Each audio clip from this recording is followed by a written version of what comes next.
Okay, so I'm answering a question that my friend asked me yesterday, which is how do I surrender?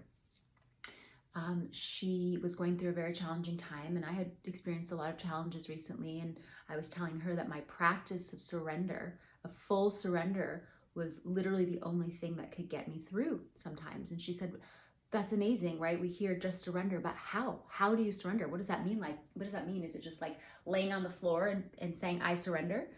And, I completely understand the question. And when she asked me, I said, how do I surrender? So this video is kind of practical tools on how to invoke the process of surrender, right? There's no formula. There's no check 1, 2, 3, surrender, done. I wish it were that easy. So first, I just want to share about the process of surrender and how powerful it is. It has literally been one of the most, if not the most important transformational tool on my soul's evolutionary journey. And we have so many amazing tools available to us in this time. But surrender takes me back every time. If I could tattoo or put on a t-shirt, the practices that have assisted me in the most challenging times in my life, it would be surrender and probably unconditional love. Because there are all these other practices I can do, but the most simple practices of coming back to myself, where the answer is within myself, is always what gets me through. And surrender has led me to, I could probably count like 15 to 20 miracles, straight up miracles that have happened in the last year and a half, things that one could never believe would happen by virtue of me being in full surrender. I mean, full, deep dive surrender. And the surrender doesn't mean that I have to be laying in bed for days, although sometimes it was. It could literally be 20 minutes. But so surrender isn't doing nothing. Surrender is actually non-resistance to the moment, right? It's non-resistance to the thing in front of us. And it's especially important for those most insanely challenging times, or people or places or things or circumstance that we're fighting against. And that's causing our suffering because we're pushing against it, right? That resistance. And when we surrender and open to it, we hand it over to a higher force. We allow ourselves to step out of the way so that our small self, doesn't mean that our small self is bad, it's just our human self, steps out of the way and our higher self can step in. When we can bring this silence and quiet. So again, surrender doesn't mean doing nothing. It really means being in non-resistance. And you can even be in creation. You can even be creating when you're in surrender, meaning you would take inspired action. Once you have been in surrender, I often get downloads or messages. Oh, right. That's the inspired action to take, not forced action. I should do this. So I'm going to talk about a couple ways that I surrender. So the first, or that I invoke surrender, right? There's no formula to it, but ways that you can allow yourself to get out of the way, to allow spirit, to allow a higher force to be with you. So the first one that I do is, honestly, sometimes I just lay on the floor or on a bed or on the earth, and I just put my hands up like this or this, because it's helpful for me to embody surrender, to just be like, I hand this over. And I want to, there are so many practices that we have that are important. I have used surrender and altered the state of my physical body dozens and dozens of times, including yesterday, which is why I was inspired to make this video. I was super, super unwell for the last couple months off and on with these health challenges coming in, that I have done everything on the physical level, emotional, spiritual, energetic level to clear. I've been doing this for 15 years. And oftentimes these things will come up. It's like remnants, parts of me that want to still pull me down and keep me here in this third dimension, in this old paradigm, because we're evolving so quickly, because the planet is ascending so quickly, and we're having a collective awakening. And I notice that my soul is kind of jumping between the new paradigm and the old paradigm. And when it jumps to the old, or I am experiencing really intense physical symptoms. Yesterday, I couldn't even see straight. The world was going up, down. I couldn't drive. It was very challenging like this for the last, off and on for the last couple months. And I was pushing, why can't I, change this? I got to do this. I've done this. My brain is racking itself trying to figure out what the problem is. I go into a deep state of surrender yesterday. And then after that, I called in these commands, and my physical body changed. It's not 100% gone, but I literally shifted my physical state. I'm not implying that you shouldn't see a medical professional, that you don't require other medical treatment, et cetera, et cetera. I'm just talking about the power of surrender. I've done a lot of medical treatments. I've done a lot of trauma work. I've done a lot. And now I kind of know when surrender is needed. So the first thing I do, or I would suggest, is to give it to God. So if you don't like the word God, you can use the word spirit, you can use the word creator, you can use the word universe. But to give it, I'm going to use the word God for purpose of, for ease, to give it to God. So I would say literally, like, I have no idea what I'm doing. I don't know how to be with this anymore. I have tried everything. I am exhausted. I am angry. I am finished. Please show me the way. To God, spirit, creator, universe, please show me the way. I literally hand this over to you. I hand this disease over to you. I hand this illness over to you. I hand this experience over to you. Please take it from me. Show me how to be at peace with myself now. Show me how to be at peace with myself. I literally let go of knowing any solutions. I move my brain, my mind out of the way. Show me the way. And I don't ask God to take away the situation. I never say, take away this illness, take away this mean person, take away my financial debt, take away that toxic person. I don't do that, because that's not why we're here. We're not here on this planet to have the circumstances taken away.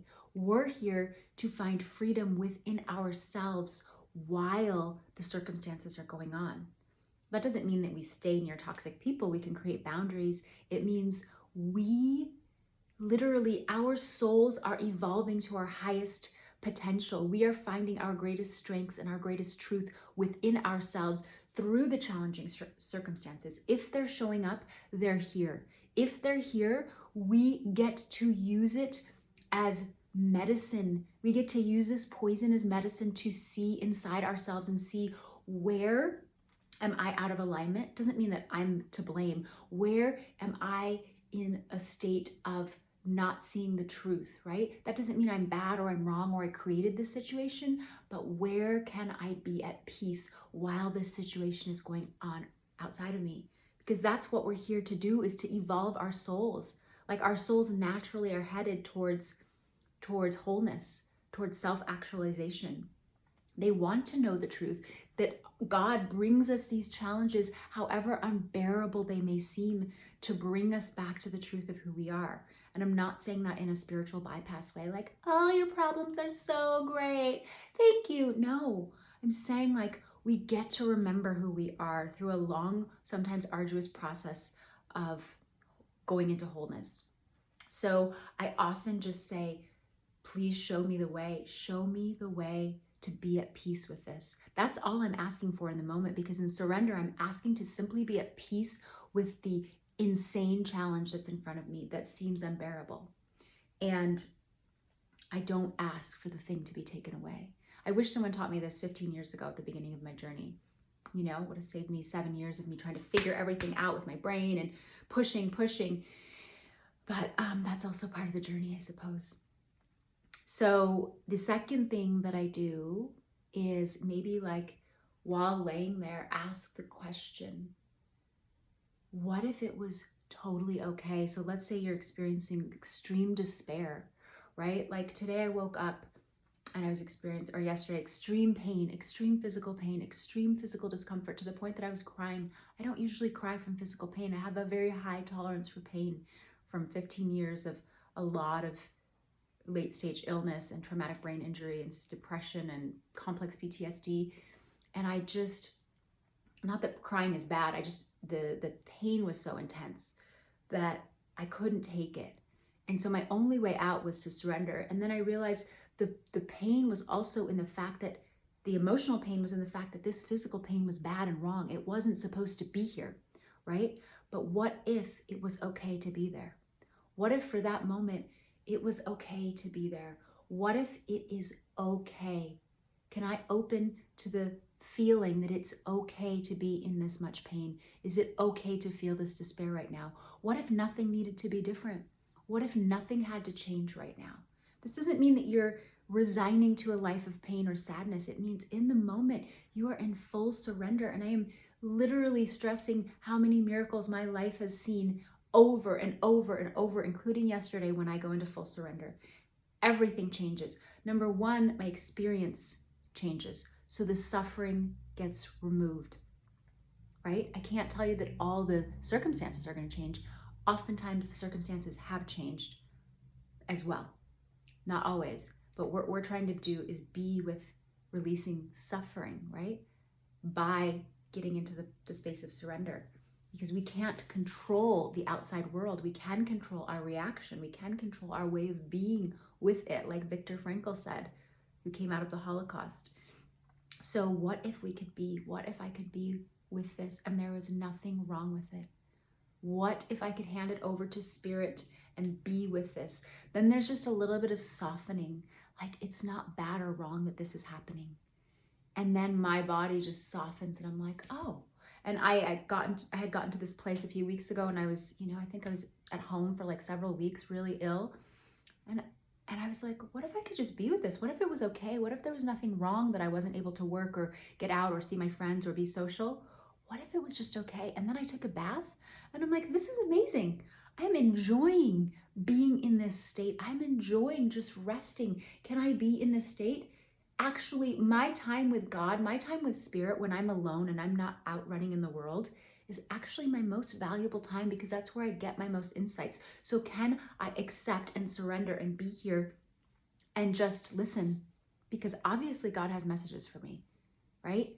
But it's my job to not resist them. So the third thing I wanted to share is not necessarily a tool, but something my mentor taught me, which is surrender. If you have some resistance to surrender is actually one of the fastest ways to rewire your brain. It's one of the fastest ways to neuroplasticity. So neuroplasticity is the ability to rewire our brains. We can we can create new synaptic connections, and we can take away old synaptic connections and create new healthier behaviors and prune away old behaviors that don't serve us. So it seems illogical that surrender would lead to that, right? Because a lot of the neuroplasticity work, like Joe Dispenza's work, which I've done before, is often active. It's active rewiring. But there's another way the rewiring occurs. So in surrender, you're in a state of openness. You're in a state of openness. I choose to open myself to this situation, to this thing. I open myself to it. I allow it to move through me. I courageously step towards it.